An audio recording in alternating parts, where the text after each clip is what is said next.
Sackboy. You were barely lucky to escape the Negativitron out there.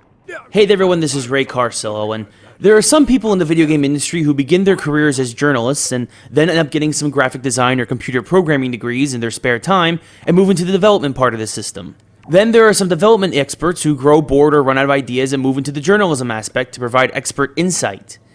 This career flip-flopping is actually more common than you might think, and although I hold nothing against these individuals, in fact more power to them for being good at multiple things, I've never dreamed of being part of the development side of the coin.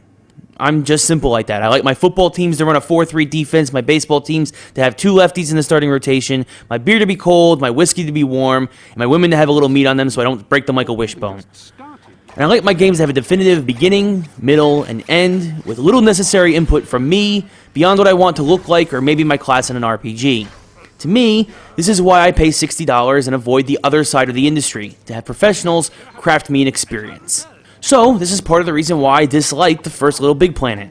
The main story mode is very simple and very short, and although I think Stephen Fry should narrate every video game for the rest of eternity now, I was never interested in building my own game levels and then sharing them with the world, or having to wait for some amateur to put up his idea and then waste my time when it's below professional standards because the original developers were too lazy to cater to an experience that appeals to me in the first place. But, clearly, I am in the minority. And so, I present to you Little Big Planet 2!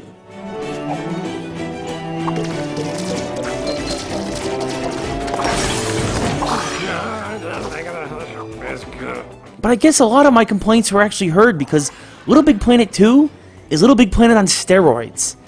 It's actually a fully fleshed out game beyond the customization features.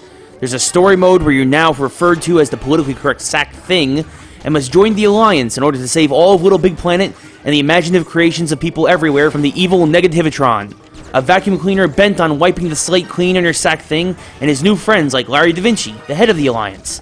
Only by going around Little Big Planet and taking out the Negativitron and his monstrous creations can you free your sack once and for all. This is what a platformer's meant to be, folks. Great physics, powers, a nice story to tie everything together, and some really inventive ways to keep the inherent linearity from becoming dull. And this makes this game leaps and bounds better than the first.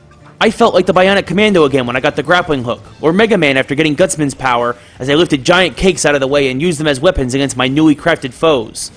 And this just scratches the surface of the powers and abilities your sack thing will need to make it through the nearly 50 story-related stages. Not to mention the bosses. Stage-wide foes that will try to crush, electrocute, or burn your sack thing into nothingness.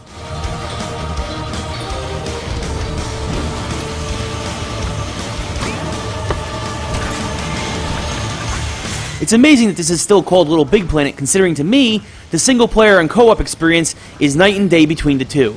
The look and sound of the game has stayed primarily the same. You can port over your old sack thing into this game along with what items you collected in the first Little Big Planet. There's also the 3-layer 2.5D look to the levels and the constant themes throughout each world that your sack thing will explore and are still as vibrant as ever. The sound is also still very good, as 7 composers combined forces to give each world a unique feel, and Stephen Fry returns as narrator, which is just full of win. Along with this, there's actual voice acting for all the characters who meet in the Alliance as well, and they do tremendous jobs throughout the levels and cutscenes of Little Big Planet 2. And the single-player mode isn't the only thing to get a facelift. Before, the customization would allow you to create levels. Now you can create entire games, like this Street Fighter spoof that I tested out for someone. Talk about redefining your Hadouken. There are also elements for racing games and even RPGs for you developers in training out there. When all is said and done, the only thing that still bothered me about Little Big Planet 2 is that the story mode is still very short, much like the first game, and it shouldn't take you more than 6 or 7 hours to blow through it, so if you're like me and aren't looking for the customization, then this is probably only a rental for you. But compared to the first game, this is a platformer that will hold your attention, as you can't wait to see what new power you'll get, and the much stronger writing really helps hold it together. Throw in the deepest customization mode in gaming ever, and this will make a lot of people happy for a long time.